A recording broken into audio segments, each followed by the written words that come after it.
नमस्कार, स्वागत है आपका द फोर्थ स्टेट यूट्यूब मंच पर। मेरा नाम है रविंद्र सिंह शोरान। ये राजनीति का एक बेहद अलग दौर है। ये दौर ऐसा है जो शायद हमसे पहले की पीढ़ी ने कभी नहीं देखा। उनको कभी एहसास नहीं हुआ कि देश की राजनीति कभी इस स्तर पर भी आ सकती है, ऐसे मोड़ पर भी आ सकती है जो आज हम लोग देख रहे हैं। हमारे पूर्वजों ने शायद कभी इस बात की उम्मीद नहीं की होगी, कभी उनको इस बात का एहसास नहीं रहा होगा कि देश इतना बदल जाएगा। नेता प्रतिपक्ष राहुल गांधी, लोकसभा में जो नेता प्रतिपक्ष हैं, आज वो जब हम लोग ये वीडियो रिकॉर्ड कर रहे हैं तो बैठे हैं संसद मार्ग पुलिस स्टेशन में। अब यहां क्यों पहुंच गए भाई? क्या जरूरत पड़ गई? संसद मार्ग पुलिस स्टेशन, पहले तो मैं दर्शकों को बता दूं, ये वो पुलिस स्टेशन है जिसकी हद में आती है संसद भवन और जंतर मंतर दोनों। जंतर मंतर से जब मार्च करते हुए छात्रों ने 20 जुलाई को संसद भवन की तरफ रुख किया था, पैदल जा रहे थे, तब ये आरोप लग रहे हैं कि पैलेट गन्स चलाई गई। और वो अब सामने भी आ गई है बात। पैलेट गन्स का उपयोग किया गया, ये खबरें आई। उन पैलेट गन्स के उपयोग में एक लड़का, युवक 19 बरस का है, नाम है साहिल लोचब, वो गंभीर रूप से घायल हुआ। उसके आंख पे, चेहरे पे और बॉडी के कुछ हिस्सों में छर्रों के निशान हैं। राहुल गांधी ने उस लड़के की टी शर्ट उठा के भी दिखाया था, यहां पर चोट लगी थी कंधे पे, आंख पे। आज वो चश्मे लगा के, ब्लैक गॉगल्स उसने लगाए थे, शायद आंख में कुछ उसके रोशनी को दिक्कत है।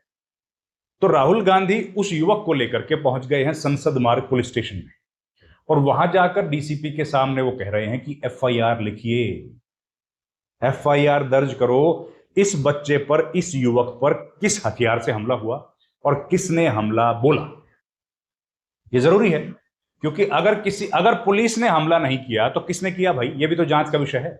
हमला तो हुआ है ना, उसको फिजिकल असॉल्ट हुआ है, उसके आंख में छर्रे लगे हैं, उसके बॉडी के दूसरे हिस्सों पर छर्रे लगे हैं, तो वो पैलेट गन है या क्या है, ये बताए पुलिस और जांच करे। तो इसके लिए वो पहुंच गए हैं थाने में, संसद मार्ग पुलिस स्टेशन के थाने, मतलब संसद मार्ग के पुलिस स्टेशन में पहुंच गए हैं, और यहीं पर दर्ज होगी एफआईआर। क्योंकि आप जानते ही हैं, जुरिस्डिक्शन जिस इलाके की होती है, एफआईआर वहीं दर्ज होती है। तो वहां पहुंच गए हैं राहुल गांधी, और राहुल गांधी पहुंच गए तो वहां पर वो धरना शुरू में वो गए। राहुल गांधी ने बात की, डीसीपी से बात की, वहां पर जो दूसरे एसएचओ, दूसरे अधिकारी थे, उनसे बातचीत की, और जब उनसे बातचीत करने के बाद बात नहीं बनी तो वहां पर वो धरने बैठ गए। वो कह रहे हैं कि एफआईआर जब तक लॉन्च नहीं होगी हम लोग यहां से नहीं हिलेंगे। आज ये घटना है 21 तारीख की। 22 तारीख को राहुल गांधी का प्रोग्राम है पुणे में, जहां पर वो छात्राओं से बात करेंगे, महिलाओं से बात करेंगे। छात्रों की गूंज नाम का कैंपेन प्रोग्राम वो चला रहे हैं। तो ये जो पूरी खबर आ रही है, ये बहुत महत्वपूर्ण है हमारे लिए, दर्शकों के लिए, कि आखिर इस देश में ऐसा क्या हो रहा है। ये सवाल इतना महत्वपूर्ण क्यों नहीं माना जा रहा है कि एक युवक जिसकी आंख की रोशनी चली जाती है, वो चली गई, हो सकता है वापस आ जाए, या टेम्परेरी कुछ इंजरी हुई हो, या हो सकता है परमानेंट इंजरी हुई हो, लेकिन जो भी है, अब कानून स्पष्ट है। अगर किसी को असोल्ट हुआ है, किसी को फिजिकल चोट लगी है, तो किन्हीं धाराओं के तहत तो उसके खिलाफ तो वो अपराध दर्ज करवाएगा ना, पुलिस के सामने शिकायत करवाएगा ना। तो राहुल गांधी पहुंच गए हैं और उन्होंने सीधा हमला बोल दिया पुलिस थाने में। हमला बोल दिया मतलब फिजिकल हमला नहीं बोल दिया है, वायलेंस वाला हमला नहीं बोल दिया है, नॉन वायलेंट तरीके से वहां गए हैं, प्रोटेस्ट कर रहे हैं, पीसफुल प्रोटेस्ट वो उन्होंने रजिस्टर करा दिया। डीसीपी के दफ्तर के बाहर वो धरने पर बैठ गए और पुलिस स्टेशन में, और वो कह रहे हैं कि भैया इस बच्चे की एफआईआर लिखी जानी चाहिए। अब ये सवाल उठ रहा है कि पैलेट गन्स चली कि नहीं चली, इसके बारे में अभी तक देश के गृह मंत्री अमित शाह ने कोई बयान नहीं दिया, देश के गृह राज्य मंत्री नित्यानंद राय ने कोई बयान नहीं दिया, पुलिस कमिश्नर ने कोई बयान नहीं दिया। एक एफिडेविट दायर किया गया है डीसीपी की तरफ से।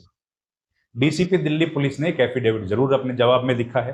वो जवाब उन्होंने दिया है सुप्रीम कोर्ट में, और सुप्रीम कोर्ट ने, आप जानते ही हैं कि ये मामला चल रहा है पैलेट गन्स के यूज को लेकर के। उसमें डीसीपी की तरफ से जो एफिडेविट दिया गया है, उसमें यह कहा गया है कि हमने ग्रेडेड रिस्पॉन्स यूज किया, मतलब हमने जो बल प्रयोग किया था वो बल प्रयोग ग्रेडेड था, जैसी रिक्वायरमेंट थी हमने वैसा यूज किया।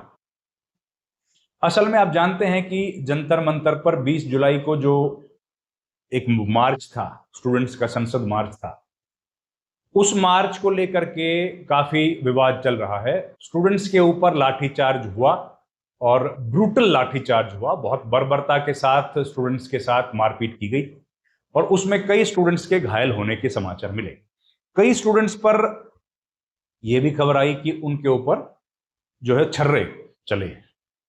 हालांकि सरकार की तरफ से अभी तक आधिकारिक तौर पर यह बात नहीं मानी गई है कि उन्होंने चलाई, लेकिन जो RAF रैपिड एक्शन फोर्स है, जो कि हिस्सा है CRPF का और जो काम कर रहा था दिल्ली में, दिल्ली पुलिस के मातहत, क्योंकि आप जानते हैं कोऑर्डिनेशन में काम करना पड़ता है और दिल्ली पुलिस जो आदेश देती है उसको RAF को, या जिस भी इलाके में पुलिस जाती है, जिस भी इलाके में RAF जाती है, वहां के DCP या SP या DSP जो भी ऑफिसर होते हैं, उनको ऑर्डर्स को इनको फॉलो करना पड़ता है।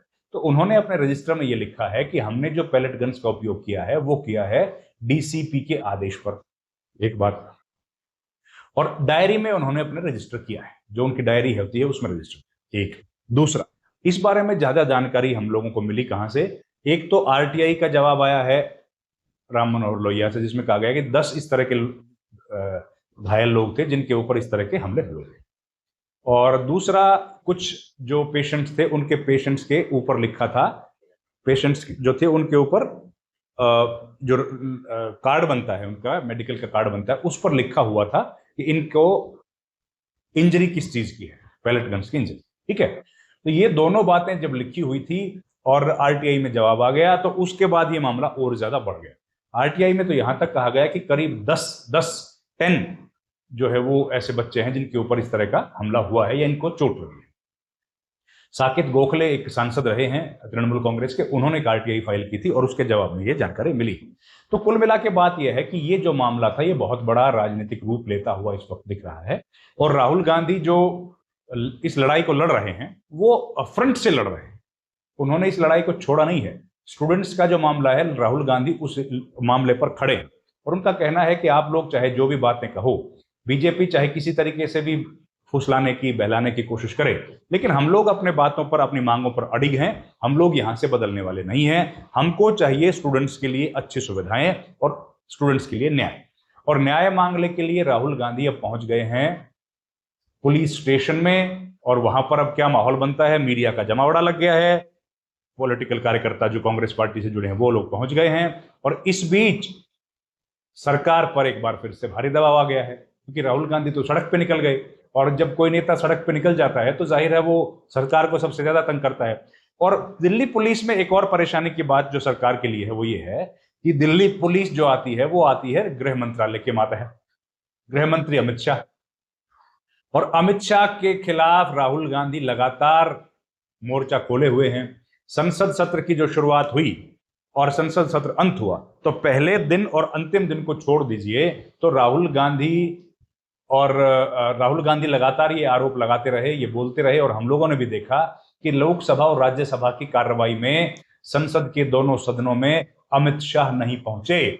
और अमित शाह का ना पहुंचना वाकई बहुत हैरतअंगेज था, बड़ी चिंता की बात थी कि भाई पहली बार ऐसा शायद इतिहास में हुआ है जब देश के प्रधानमंत्री और देश के गृह मंत्री, जो कि अनऑफिशियली माने जाते हैं कि नंबर 1 और नंबर 2 लीडर अपनी पार्टी में भी हैं और प्रधानमंत्री तो नंबर 1 सरकार में होते ही हैं, तो वो दोनों लोग सदन में नहीं आए। केवल 2 बार आए, जब सदन की शुरुआत हुई, राष्ट्रगान से शुरू होते हैं, जनगणमन से शुरू होती है, और जब सदन के सत्रावसान होता है यानी कि साइनेडाई जब होता है तब होती है वंदे मातरम।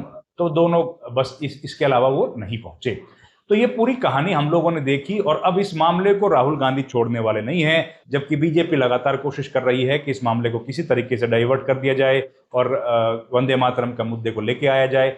लेकिन राहुल गांधी और कांग्रेस पार्टी को शायद इस बात का एहसास हो गया है कि स्टूडेंट्स का जो उन्होंने मुद्दा उठाया है उस मुद्दे को और मजबूती के साथ उठाने से ही उनको राजनीतिक लाभ मिल सकता है, और इसीलिए राहुल गांधी आज वहां पर पहुंच गए हैं। और सरकार के लिए अब ये एक बड़ी मुसीबत बन गई है कि ना तो पैलेट गन के उपयोग की बात सरकार मान सकती है, ना इसको डिनाई कर सकती है, क्योंकि कागज जो बात बोल रहे हैं वो कुछ और है और कांग्रेस और बीजेपी के नेता और सरकार की तरफ से 1-2 मंत्रियों ने जो बयान दिया है वो बिल्कुल अलग है। तो ये दोनों बातों के बीच में कहीं ना कहीं अमित शाह और प्रधानमंत्री फंस गए हैं और अब इसका क्या जवाब होगा राहुल गांधी ने जो सवाल उठा दिए हैं, राहुल गांधी जो पहुंच गए हैं, उसका क्या जवाब होगा, ये सबके लिए देखने की बात होगी। इस वीडियो में इतना ही। आपका बहुत बहुत धन्यवाद। धन्यवाद। Thank you very much. नमस्कार।